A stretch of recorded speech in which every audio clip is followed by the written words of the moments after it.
morning, Dr. Jaishankar. Always a pleasure to have you. Our guest here needs no introduction, so I'm not going to waste much time. Troubled days, tough playing conditions. So, is that a question or an observation? A question. Well, things are a little complicated because I think lot of changes in lot of accounts, some very important ones, and it isn't specific to us. I think that's the state of the world. If you go anywhere in the world and ask probably any foreign minister, they probably give you the same answer. It's true. But we all have been so focused on the US conversation.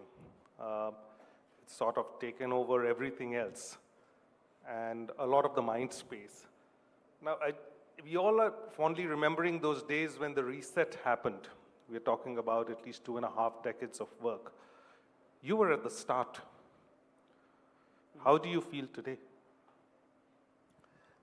Well, look, I've always maintained that what has been happening for the last 25 years, I mean, I would, even in my writings or other occasions, I've really sort of identified probably Clinton's visit as the major inflection point, then the nuclear deal as the next one, then probably PM Modi's visit in 2014 as the next one. So we've had developments. I would say the overall trend has always been net positive. It's not like we have not had issues with the US. We've had. I mean, I remember, for example, a lot of pressures we got on Pakistan during the George Bush time, at the very time when nuclear deal was also being negotiated. So there have been issues. There were issues even with China. During Obama's time, there was this whole idea of a G2. So what happens with the passage of time, everything looks smooth and nice, and you think this was preordained and it was going to happen. The reality is, it's always, relations, particularly with big countries who have multiple stakes, and we ourselves today are a big country also with multiple relations. They are bound to, there'll be areas where you work together, there'll be areas where you argue with each other. That's the nature of it. I think the key would be to say, okay, at the end of it all, overall, are you ahead? And that's been largely the trend. So yes, right now, I think there are issues. It's pretty open. But I would not, therefore, take it, first of all, it's not that we've not had issues before. And I would not say, therefore, other parts of the relationship where the convergences are strong and things are moving, that's not there. That is very much there. But you've not had a US president come down so hard on India publicly, and also his key advisors, and then slapping you with tariffs and now national security tariffs at the same time when we have a strategic relationship. I mean, we need to explain this or understand this for the audience also and generally.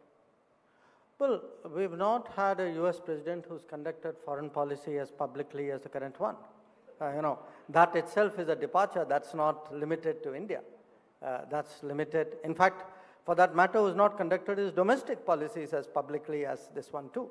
So I think we got to understand, before I come to India-US, that the President Trump's way of dealing with the world, even dealing with his own country, is a very major departure from the traditional orthodox manner of doing so.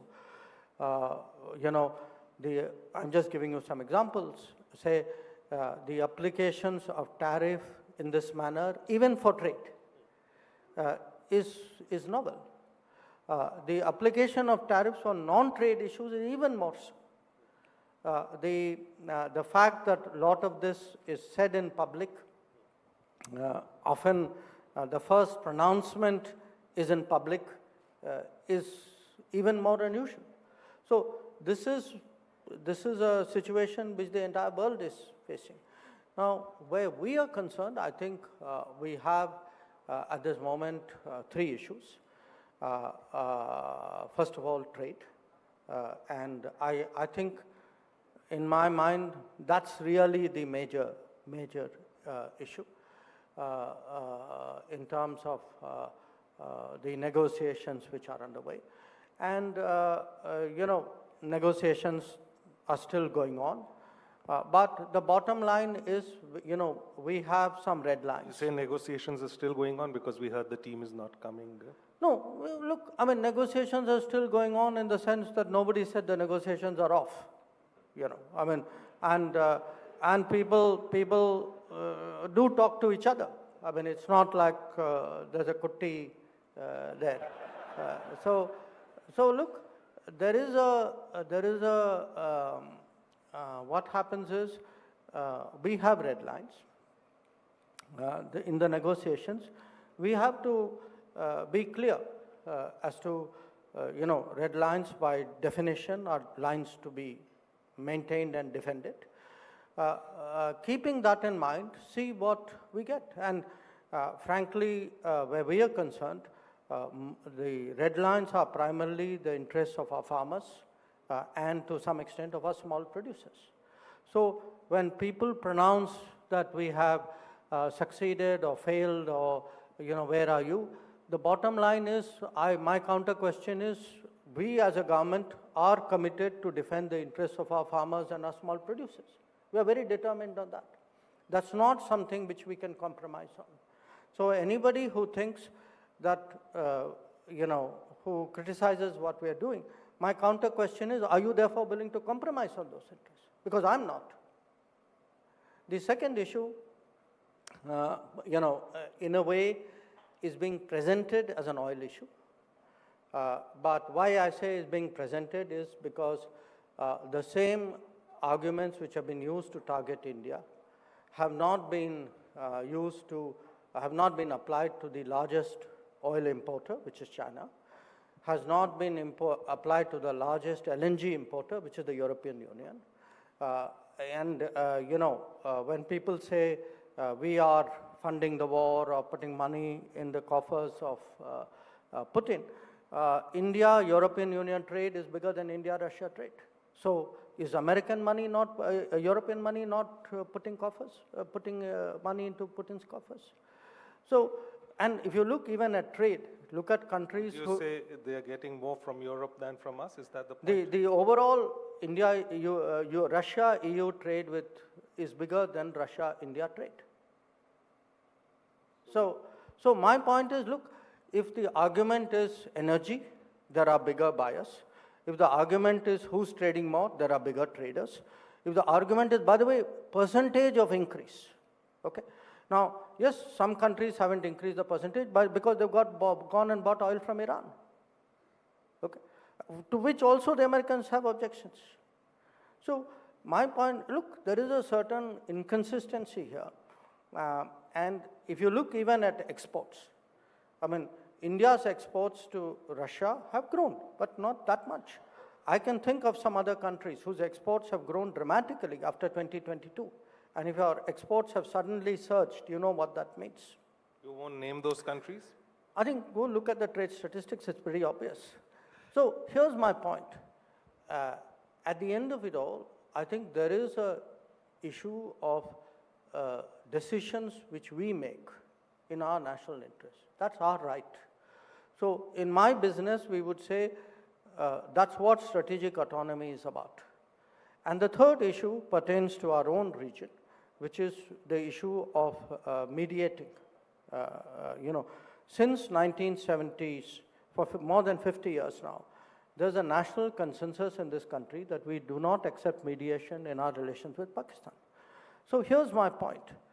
When it comes to the trade, the interests of farmers, when it comes to our strategic autonomy, when it comes to opposition to mediation, this government is very clear. Our positions are there. If anybody disagrees with us, please tell the people of India that you're not prepared to defend the interests of farmers. Please tell the people of India you don't value strategic autonomy. We do. We will do whatever we have to do to maintain it.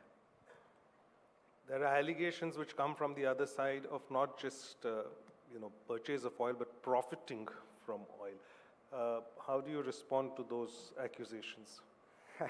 Look, it's funny that you have people who work for a pro-business American administration accusing other people of doing business. Okay, that's really curious. But here's the point. If you have a problem buying oil from India, oil or refined products, don't buy it. Nobody forced you to buy it. I mean, but Europe buys, America buys. So you don't like it, don't buy it. That's a good point. But at the same time, you've come out in public, and now things are that with the previous Biden administration, there was an understanding of sorts, or no, there wasn't on the oil issue. Yeah, it was an understanding. There were a series of very explicit conversations. If you could very explicit conversations saying, look, we have no issues with your buying. Look, how did that whole price cap idea come? If the Europeans and the Americans, I mean, you can't say I object to your buying oil, but I have a price cap. The idea of a price cap is you accept that people buy that oil. So the fact that you devised the price cap meant that you accept that there's an oil trade going on with Russia. Otherwise, you wouldn't need a price cap.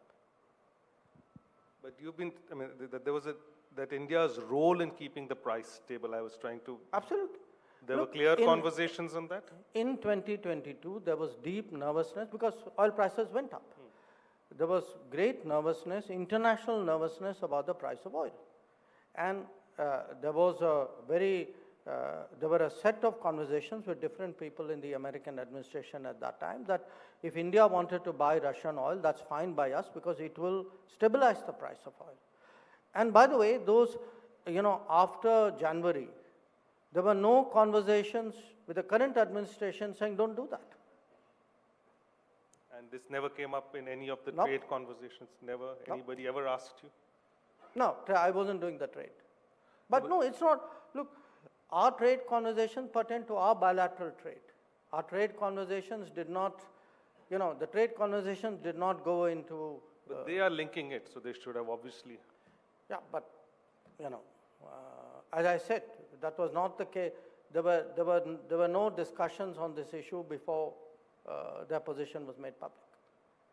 They've used the term national security tariff. We had Shashi Tharoor yesterday who called it sanctions. How do you look at national security tariff as just the way it has been framed and sort of pushing India in that? Pranab, I'm not going to get into definitional debates. My point is a very clear point, which is that we are buying oil to stabilize the oil markets. Yes, it is in our national interest. We have never pretended otherwise, but we also say it is in global interest. And you call it what you will, I don't think that is the relevant point. I think the relevant point is that levying tariffs on a country for doing what it has been doing openly with, and which other countries continue to do in larger volumes than us, is, in our view, unfair and unjustified. Beyond that point, whether you call it this or that, I don't think makes a difference. How do you see the road ahead? Well, I see the road ahead as, we are two big countries. We need to have conversations. We are, as I said, the lines are not cut. People are talking to each other. And we will see where that goes. We hear that an ambassador has been appointed. Yeah, I read about it too. No views yet on that? Look, I am a foreign minister. I don't comment on ambassadorial appointments of other countries, that too in public. No, but it's a good development in one way if you would declare it. Anyway, I'll leave that to you. But you were also, if correct me if I'm wrong, sir, you were the first person to go into Kremlin after Alaska? Not the, as the first foreign minister, yes. foreign minister to visit Russia, and I mean, I guess so.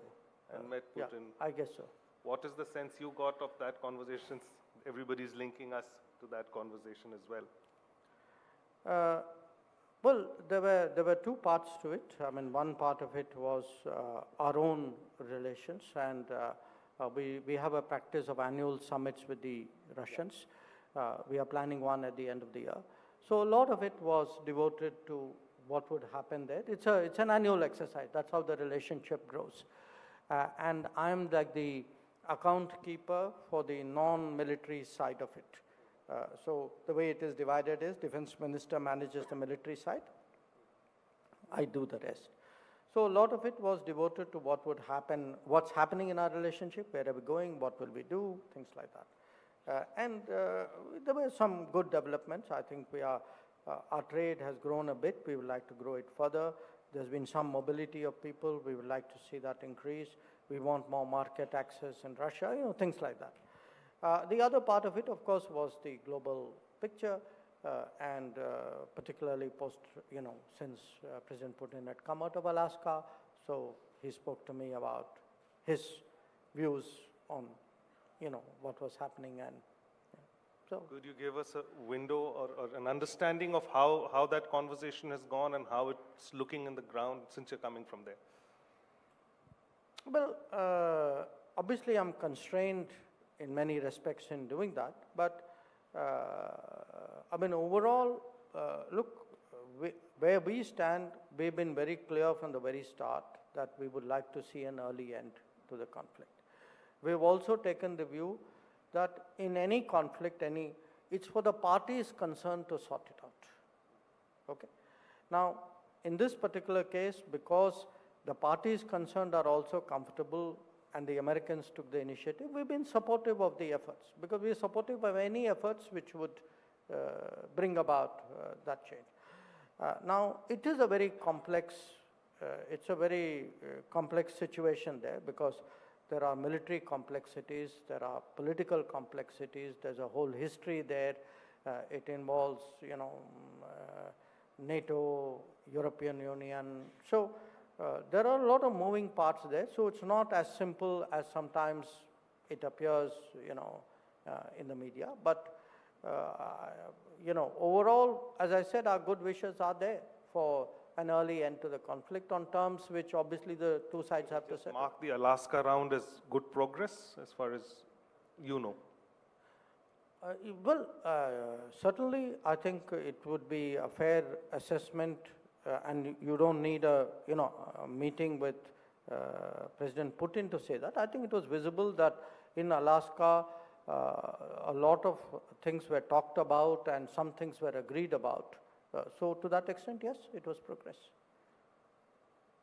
We are fresh out of Operation Sindoor, and we saw the conflict, the way it played out and the way the Pakistanis fought with the help of Chinese, not just equipment, but as our military officials have also gone on record of, live cooperation between China and Pakistan.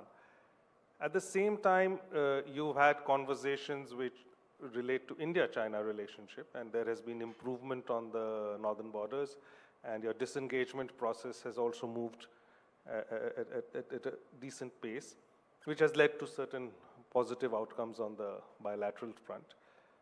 We now see a lot of easing up of economic restrictions which the Chinese had made. Now, how do we read it? Because there are some quarters which say there's a reset, or is it just normalization?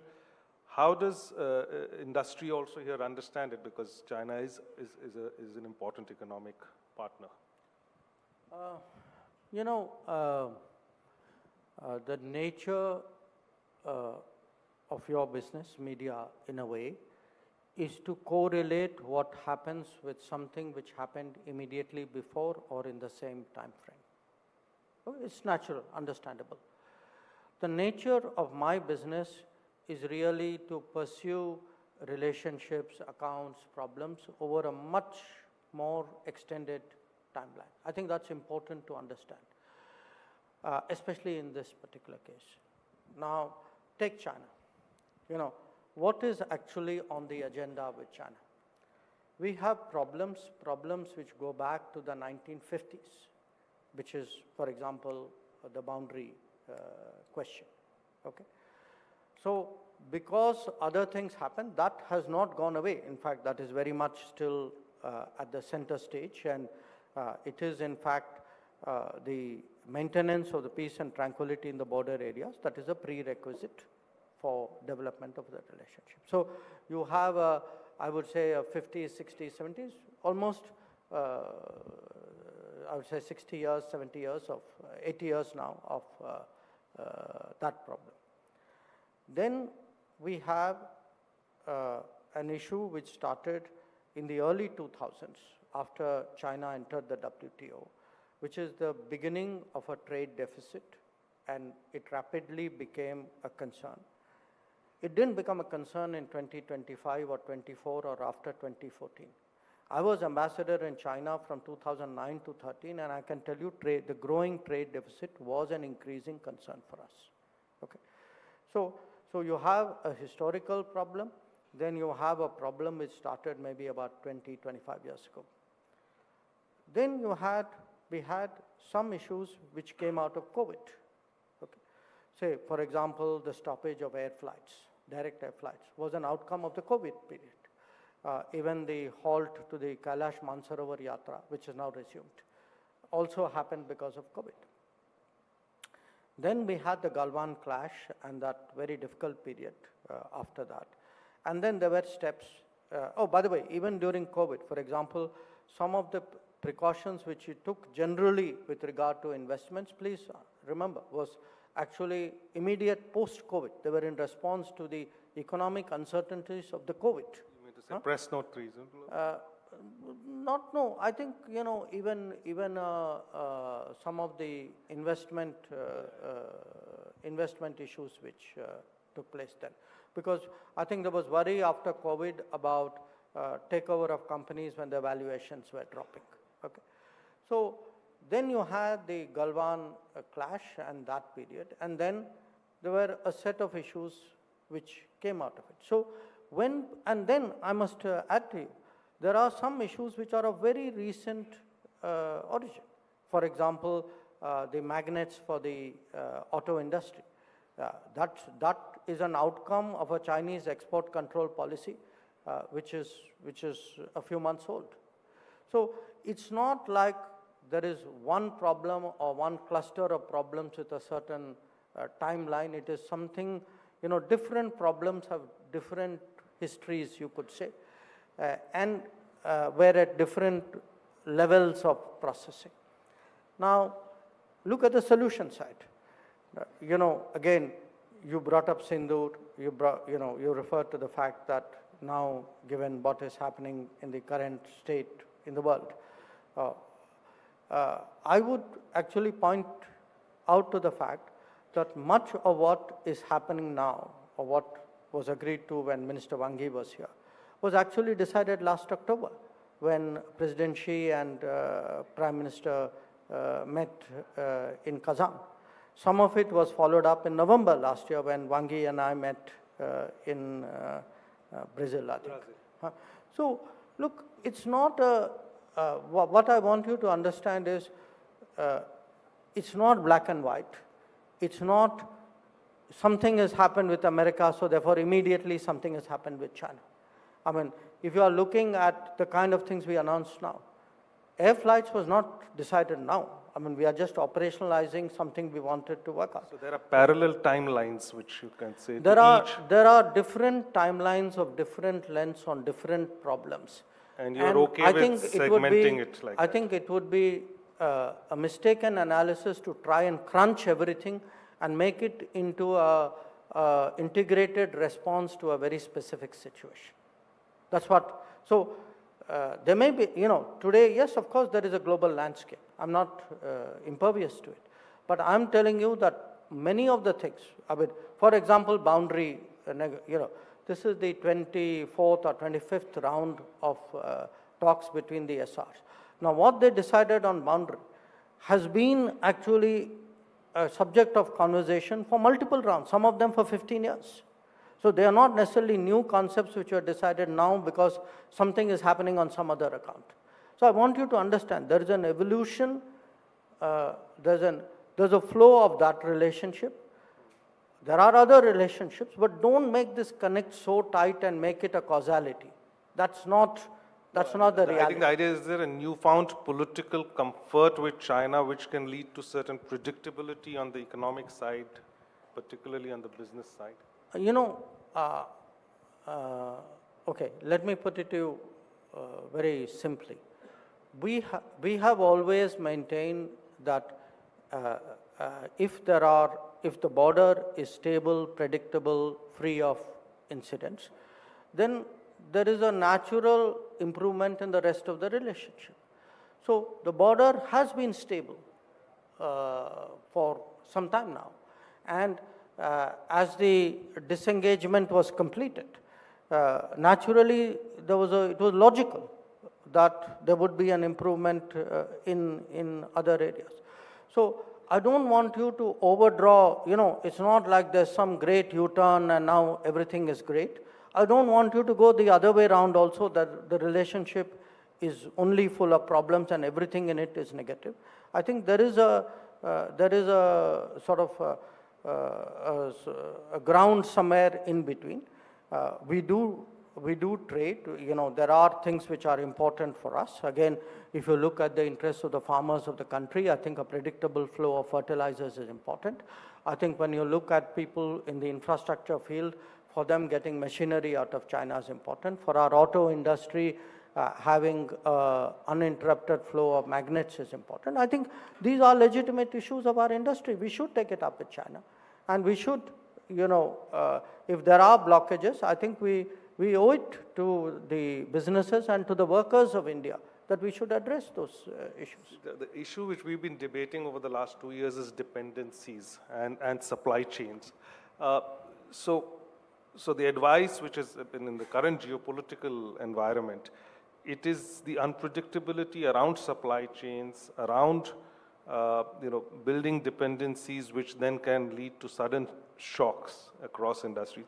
What's the geopolitical mantra for supply chains as we move ahead? Looking at, you know, even though the frost settles on the India-China relationship, a new frost comes on the India-US, as you say, these things can be temporary. But looking at supply chains, how do you?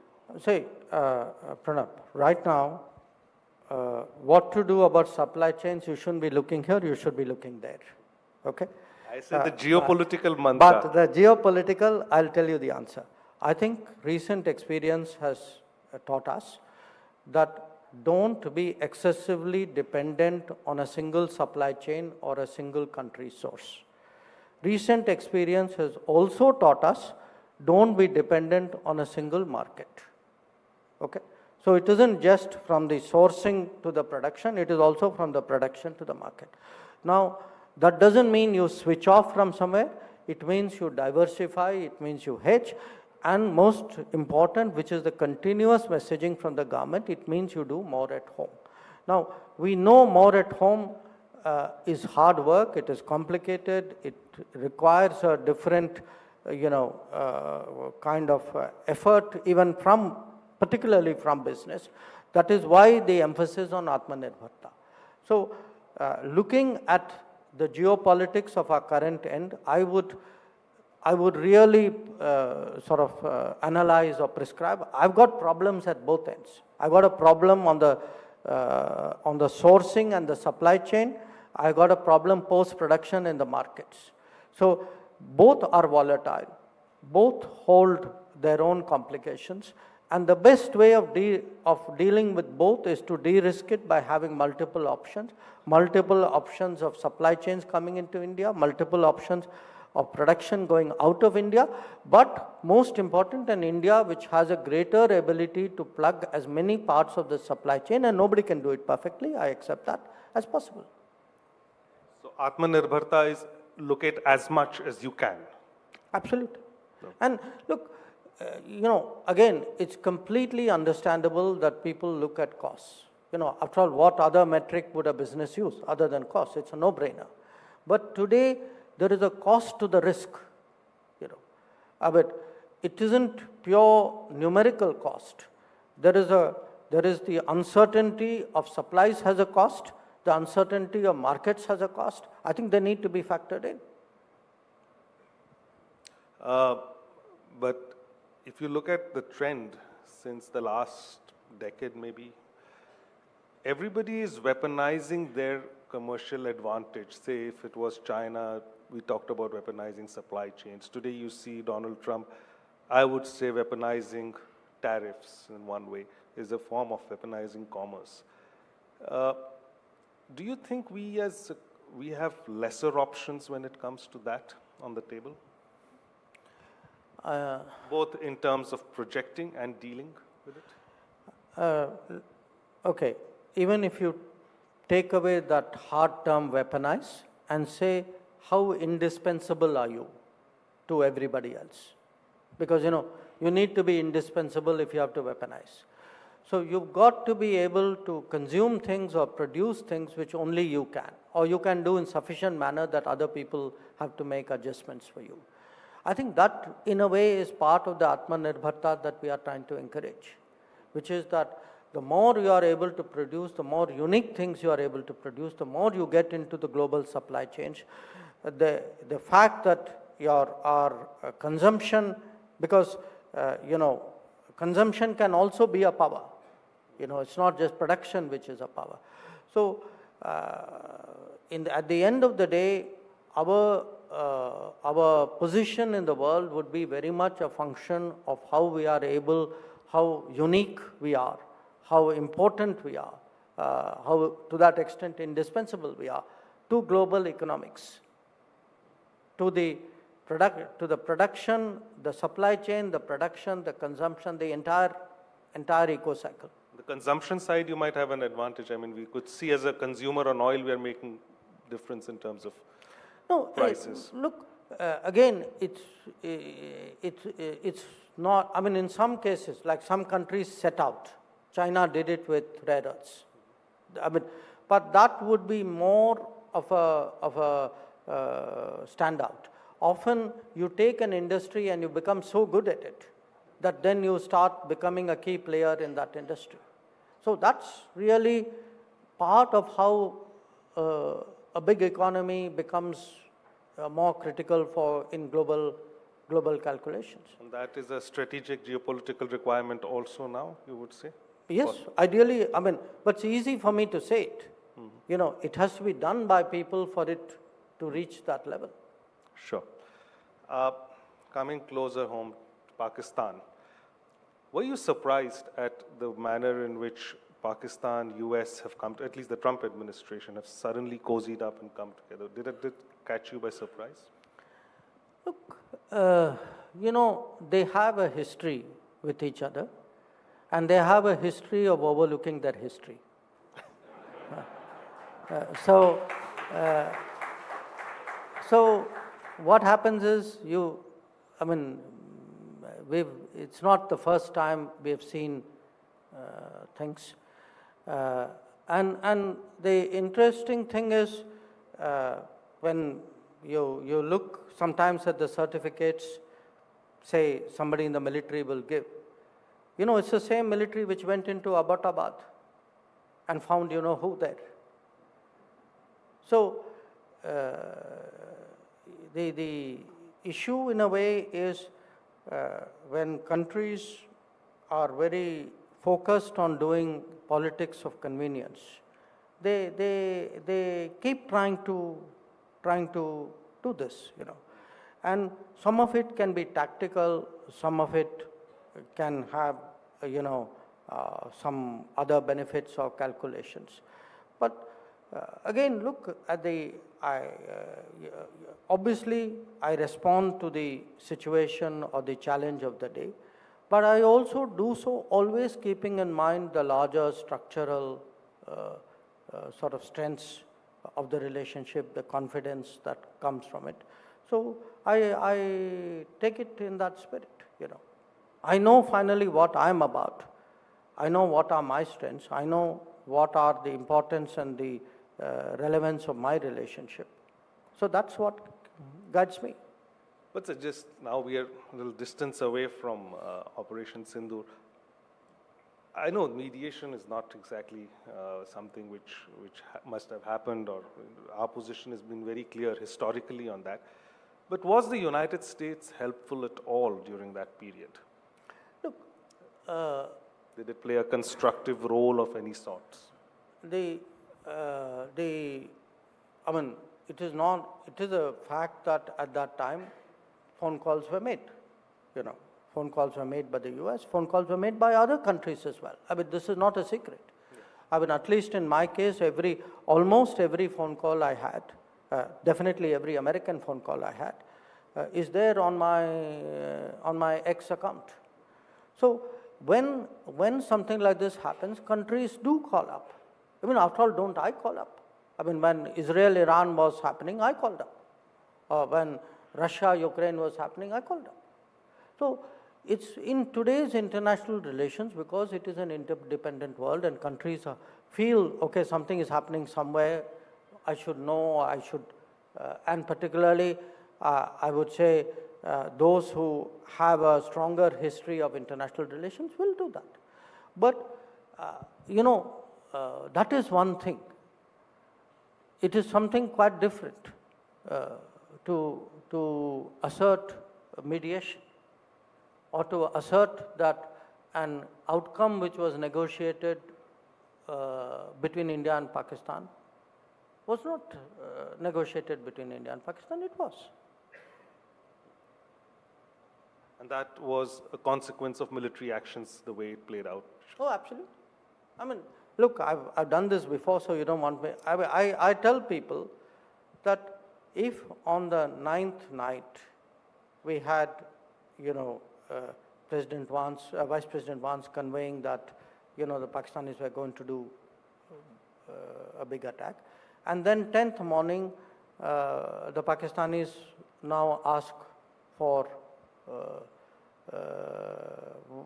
talking to DGMO. What happened in the intervening period? What happened in the intervening period was very bad things to their airfields. I mean, to me, the causality is very clear. The causality is a military happening. You know, ultimately, you know, how does the course of conflict progress? Yes, it can progress through reason, but mostly it progresses through events on the ground. So something happened militarily on the 10th morning. Now, please look at what happened on 10th morning, and the pictures of the Pakistani airfields tell you what happened on 10th morning. But still, the Pakistanis seem to have found new currency in Washington, and it's probably coming from the crypto route. So is that now a new channel of diplomacy which is working in Washington, and that you have to contend with it? Where are we on these? Because see, a lot of countries are facing these difficulties. A lot of allies of US are facing. For that, you have to get another minister to sit here and answer that. No, it's not me.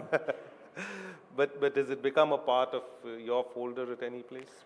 No, look, you know, we negotiate or we discuss with other countries what are our policies. I mean, because somebody else has some other instrument in their toolkit, doesn't automatically mean that therefore I have to acquire it. I have what I have, they have what they have. But do you think it's becoming difficult to deal with the Trump administration through its own system? Rather, the personal or direct or maybe certain other parallel approaches are at work which are more productive in terms of outcomes? Well, I think we started off with the agreement that we are in unusual times and the methods of diplomacy are very, very different from what they used to be. So what is, I'll take it from you, what is the India way? Look, you adapt to the landscape and the nature of the challenge. I mean, so if there is a relationship which has to be addressed in a different manner, if you want results, you figure out how to crack the problem. I mean, that's what diplomats do. So a lot of what was happening in the past few years, the Quad was at the center of it, and it's a very diverse agenda. It opened up many conversations in technology. But today BRICS has taken over. So where is the Quad conversation? And these plurilaterals which you had so craftily put together, what's the fate? No, look, I'm not sure I agree with your question. I think the Quad is still the Quad, and the BRICS was always the BRICS. I mean, when we did the Quad, the BRICS didn't go away. And as Quad progressed, BRICS also progressed. So you are putting it almost as alternatives, whereas in fact it is a core belief of Indian foreign policy that countries like us should not be forced to, make binary choices. So we expect a Quad summit by the end of the year? We had a Quad foreign ministers meeting this summer in early July, if my memory serves me right. And after that, I think different parts of the system are talking to each other. So in between the Quad meetings are held. We haven't made further decisions about what to do in Quad. So that's quite natural. I think in the case of BRICS came in the news partly because we had a BRICS summit, and partly because it came in the news because people put it in the news. So I think in the next week you'll probably see the Shanghai Cooperation Organization in the news because the meeting will happen. So it will, the news cycle moves as per the events of that time. But what is not in the news cycle doesn't stop to exist because it's not in the news cycle. It still continues. So you're still sticking to the timelines agreed in the February visit of the Prime Minister to Washington? On what? On the timelines which were there, that by September or October we'll do have this and that. I think at this time, as I said, we are looking at the issues rather than, it's not a clock-driven process, I mean, there's not a chess game where you are moving and you're also looking at the clock. I get that. And what do we expect from the visit, the SCO meet, since it's happening right now? Well, I think the SCO has a value in itself because if you look at the membership, it covers a lot of countries which are quite different from other organizations of which we are part. We are very much, we are an important constituent of the Eurasian landmass. And the SCO primarily devotes itself to that.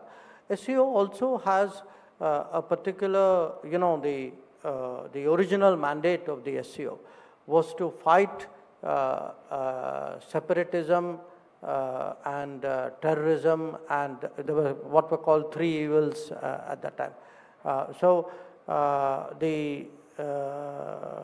For us, because that is very much part of the overall threat scenario that we see, I think it's important that we are there, we make our presence felt, we shape the outcomes, and we say where we go. Do we expect a summit-level meeting with the Chinese over there on the sidelines? I think, the program for that would be announced in the coming days. All right. You've been very, very defensive than your usual front-footedness, but I guess times are such, and thank you for making time for us, even in a very difficult situation. And as I said, tough playing conditions. Wish you all the best, Mr. Jaishankar. Thank you once again for making time. Thank you.